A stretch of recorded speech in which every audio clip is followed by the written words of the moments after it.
so long. Welcome to my live stream today. Today we'll be talking about how to set your goals for your, not necessarily just your karate career, but also for life in general. I think it is important to set goals so that we stay on track and give our lives shape, and not to set goals for the sake of prestige or creating success for other people necessarily, but for your own personal growth and to bring out the best in yourself, because most of us are born with gifts and goals, and I love working towards things. My qualification is I am now on my third Dan. Good morning, Barbara. And everything I set out to do, I usually accomplish. So I want to share some of my goals with you, especially for some of the students who've just written their matric in South Africa. Daniel, wie geht's? And let's chat about how we can accomplish our various karate goals, life goals, etc. So one of the methods I'm using at the moment for my goal setting is called the SMART method. This was actually first coined in 1981, which is a little bit older than me, revealing my age there, even though right now I've got the skin of a teenager. Okay, I hope it hasn't flipped it in the camera. If it has, I apologize. And please let me know if the sound quality is okay. I thought I'd try using the wired mic. The wireless mic just doesn't sound good. So let's start off with specific. So you need your goal to be specific. So for example, hi Kevin. For example, if your goal is, let's say your goal is to get your black belt this year.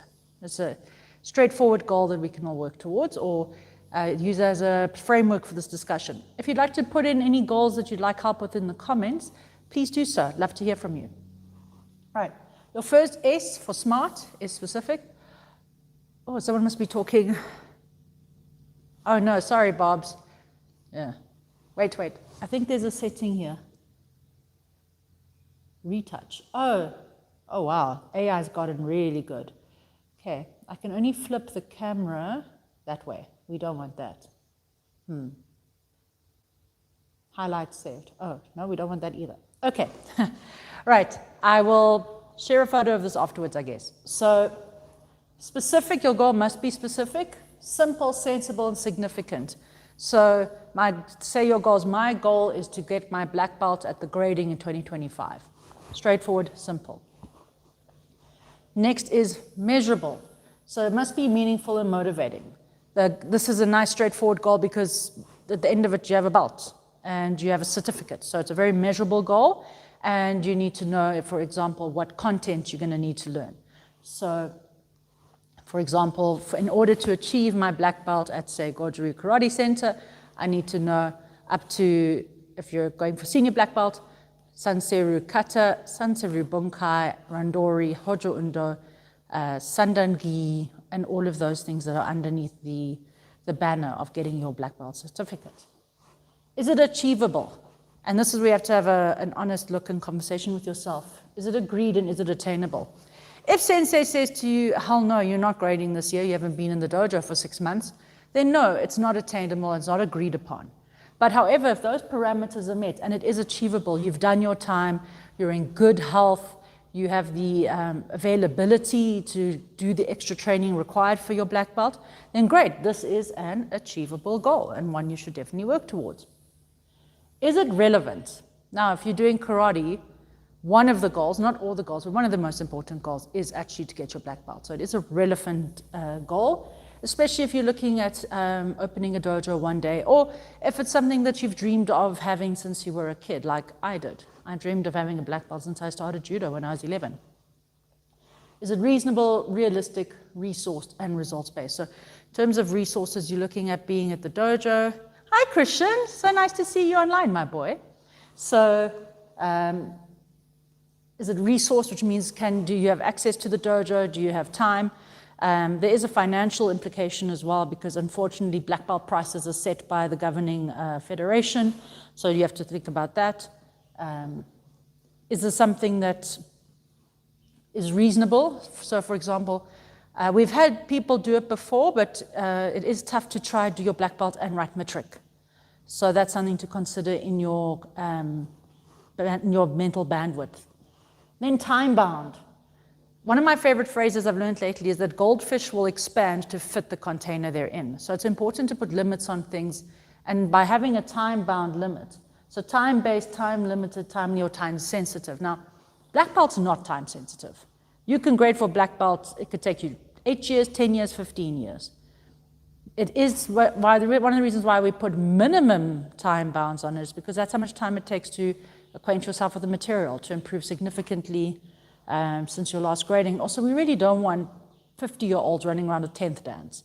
It gives value and meaning to the belts to space them out.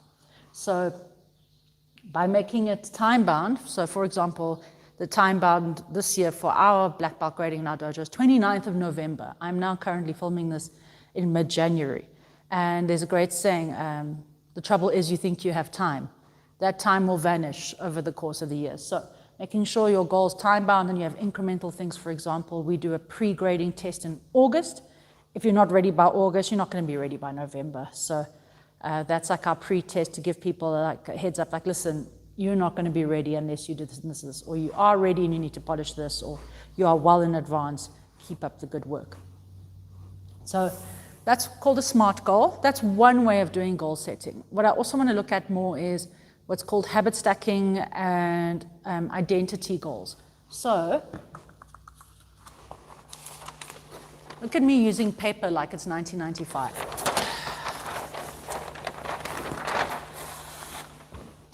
Sometimes it's important to set a goal that you want to be a kind of person rather than a kind of end result. So instead of saying, well, I want to be a black belt, maybe it's just, I want to be a great martial artist, or I don't want to run Comrades Marathon, I want to be a runner.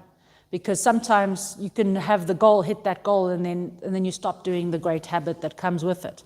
So sometimes it's important to set yourself up with an identity rather than a goal. Now, both methods are legitimate. It depends what kind of person you are, and that's why I'm offering these different ways of growing and managing your goals.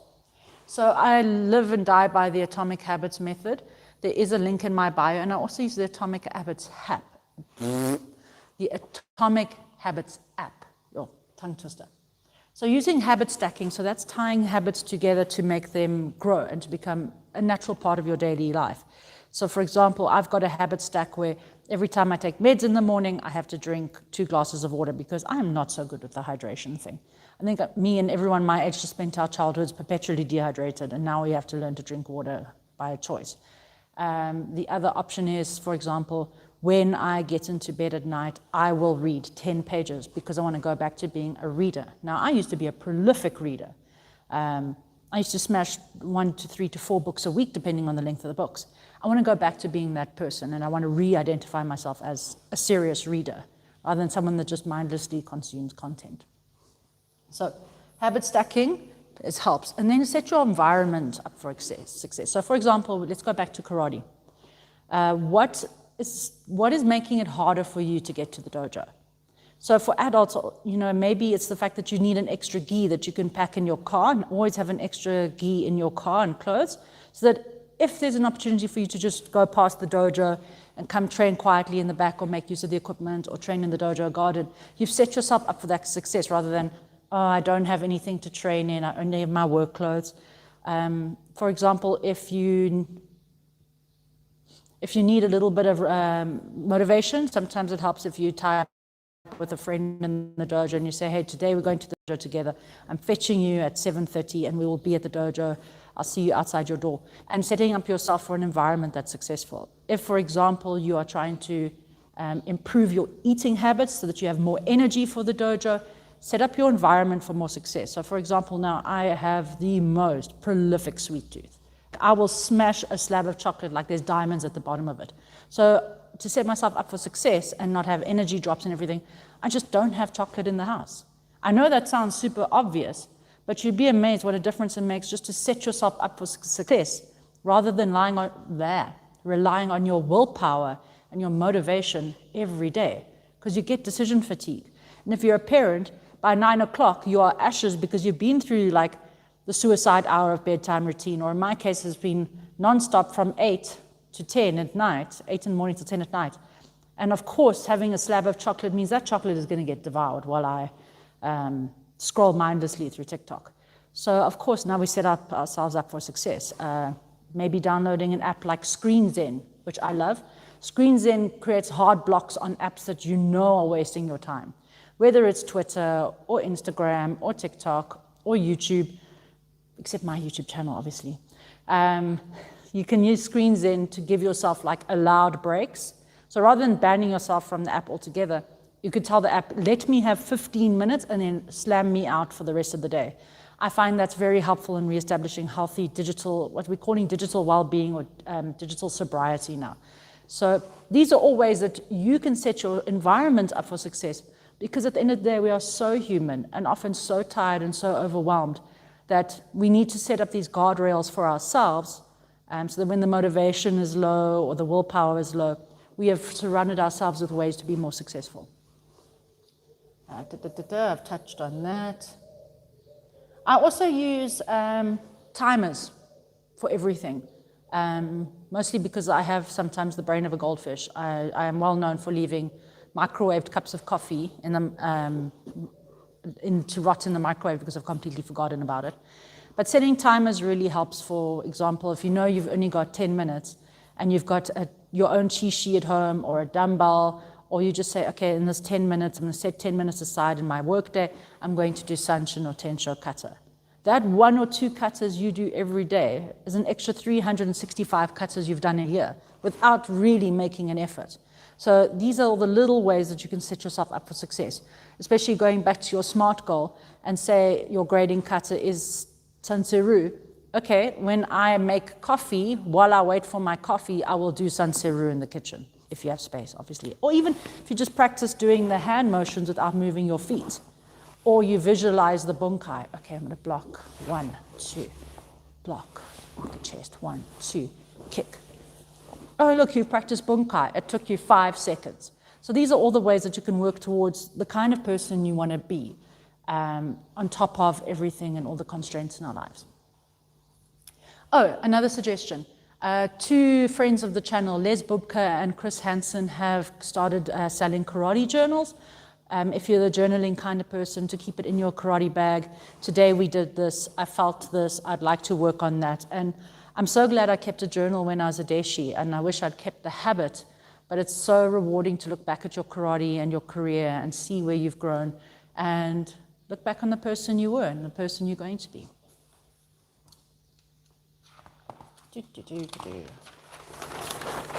Okay.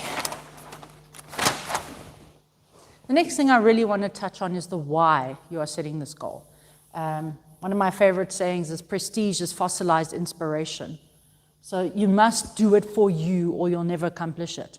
For example, not a lot of people know that I actually tried to play violin. I tried to pick up a musical instrument. I don't even really think about music. I don't care about notes. I don't care how music is composed. I love songs. I love listening to music. But I kind of just wanted to be the kind of person who played violin. You know, I thought it would make me cool. I thought it would make people respect me because it's such a difficult instrument. And it's a beautiful instrument. And I love listening to people play it. But in my heart, I was not doing it for the right reasons. I was doing it for approval and to try and make myself seem smarter or more elegant. And that's why it didn't stick. I managed maybe a year. Maybe in another world if I'd found the right teachers or whatever, but that's just making excuses. In my heart, it wasn't who I was. If you are getting a black belt because you think it'll look good on your CV, if you are getting a black belt because your dad was a black belt and you think it'll earn his approval, it's not going to stick. You will never enjoy karate for the sake of karate. You must love karate. It's a prerequisite. You don't have to love it all the time. I don't love karate all the time. There are things that I don't really enjoy doing. But like Bluey's mom says, Chili, boring things are important too. And if you enjoy karate 90% of the time or 80% of the time, you will do it for a long, long time. But we have so many people who end up here because they think a black belt's going to save them or change their lives, and they haven't realized that they're doing it for the wrong reason. So your goal must have a good why. Why do you want to do this thing? It's why so many people are trapped by money and prestige. That's how we trick people into doing awful work, like law or commercial engineering. And we trap people into those jobs and careers by telling them, oh, it's prestigious. I saw a great thing. Prestige is a great way to make ambitious people waste their time. Because, it's prestigious to write a foreword. It's prestigious to write things on a board. If you do something well enough, it will become prestigious. So that's worth thinking about. You have to embrace the power of no. What can you cut out? Because when you say yes to something, you're saying no to something else. And it's like I said to my dojo parents the other day, every time your kid says yes to karate, it means they have to say no to something else. And that's amazing. It means that they don't go to that birthday party. Sometimes a grading on a Saturday means that they're missing out on something else. Sometimes for the parents, saying yes to taking your kids to karate means no time to sit and relax at home. You have to keep saying yes to the things you want and no to the things that move you away. Obviously, there's some things we can't say no to. I'm not unreasonable. But think about when you get asked to be distracted by other people's projects and other people's agendas. So when someone says to you, skip karate, we've got something else on, hi Mia, then you say, no, it's important that I go to the dojo. I like Matthew McConaughey said, learn the power of saying no thank you. Like, thank you for inviting me to speak at this thing, but I've got prior commitments. So I like looking at that. Another thing I often tell my kids, you can do anything, but you can't do everything. At some point, you will have to choose. We've got kids that are stuck between karate and gymnastics, time consuming. And you can't also hope for a black belt when you can't be in the dojo the same amount of time as everyone else is going for black belt. So you have to let go of that which you can't do, or you have to choose. And that's what makes life hard. Life has seasons, and so do you. So one of the goals I'm setting for myself is to prepare for Yondan, which is 4th Dan. And I know what I need to do and what I need and why I need to do it. I am coming out of a very long karate winter, my own personal karate winter. For physical reasons, mental health reasons, family-related reasons. Technically, I'm due to grade this year because it's 4 years since my last grading, but I lost a year of real training to being pregnant and giving birth and all of that. So I'm actually quite happy to delay my Yondan to next year, 2026. But the prep starts now because I've got such a backlog that I've got to fix. My karate feels rusty, it feels slow, and it's important to have that self-awareness because I know I can do better, and I will do better if I commit to it. So I'm going to aim for a karate spring, for a renaissance in my personal karate. Consider where you are in a season of your life. Karate is long, life is short.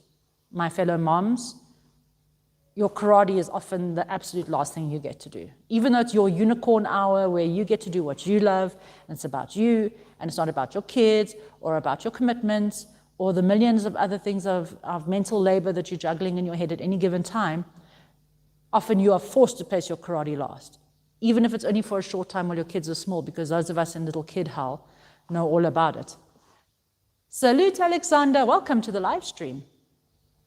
Yeah, Barbara, I know you're not in a little bit of a winter yourself, but no storm lasts forever and must run out of rain. We just have to be strong while it passes. And then I'm going to start finishing up soon because I must go fetch my firstborn from school. Who can hold you accountable, or what can hold you accountable? So one of my favorite things that I've seen is a GTD group. It's a Get Things Done group. You choose a group that keeps you accountable, and every morning you post, what will I do today? So for example, if I had such a group, I'd say, today my goal is to write an article for the dojo website. And at the end of the day, and everyone posts their goal, and at the end of the day we come back and we say, did you get it done? Now you can choose if there's a penalty. Oh, you missed your goal today. You didn't send a screenshot of your work. You owe the group fish and chips or airtime or whatever you choose to set. Some people work very well with a carrot method or a stick method. There's actually a website called Carrot and Stick where if you don't meet your goals, it will donate money to a cause you hate. So I'm not going to list any of those particular causes, but for example, if you say you're going to quit smoking and you don't quit smoking, it will donate money to an organization you don't love. So it's really nice to have these kind of Super Rinpei Bunkai. Hi, Miyamoto. My husband has done a video on it. You have to check the playlists on the side. Where was I? So having someone to hold you accountable outside of yourself is really helpful. Some people like to work in silence and let their success be their noise. Some people thrive with public accountability. Only you can answer that question. Try both. See which one works for you. Hard is what makes it great. So anything worth doing is going to be hard. Because if it was easy, everyone would do it. Netflix and chill is easy. Anyone can do that. Going to the dojo on a winter's morning because you're working towards your black belt, that's what makes you a tough, strong, celebrated person. And lastly, constraints give your life shape. And now it might seem like all of this is just punishment for the sake of achieving an arbitrary goal. But these are the things that really give our lives value. And sometimes you have to set that goal to realize it's not something you really want. Like a lot of people want to be novelists. Like they love reading books, and they see people get Nobel Prizes, and they get invited to speak, and they have prestige. And then they sit down and they tell themselves, okay, this is the year I write a book. And then they sit down and they start writing, and they're like, actually, I kind of hate this. That goal has served a value in and of itself, to realize that maybe that's not the identity they want for themselves.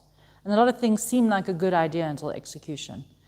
You know, I saw a great quote: you have to learn from other people's mistakes. Your own life is not long enough to do them all yourself. So I hope that you will go away from this live stream maybe thinking about what your martial arts goals are for the year, how you're going to achieve them, who's going to hold you accountable, what steps can you take, what actionable steps can you take. And it's important to also celebrate the small wins. You know, for the goal for the YouTube channel this year is I just want to post something every Friday, whether it's a live stream, a short, a video. And hopefully in the long term, I will get to big goals. I want to be not someone who has a YouTube play button. I want to be someone who is a content creator and trust the success will follow. If I was going to do YouTube for the prestige of having a play button, I'd be making content I don't really want to make.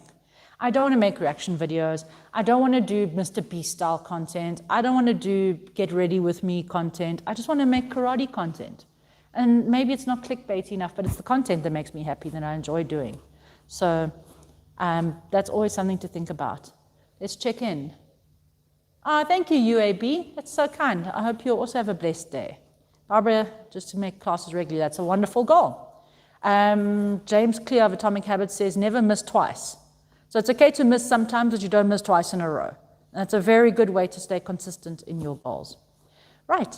Thank you, everyone. I'm not going to talk too much. No one needs more hot air from me, but I hope you found this useful. Please leave comments. I'd love to hear from you, and hopefully we will have a more regular programming this year.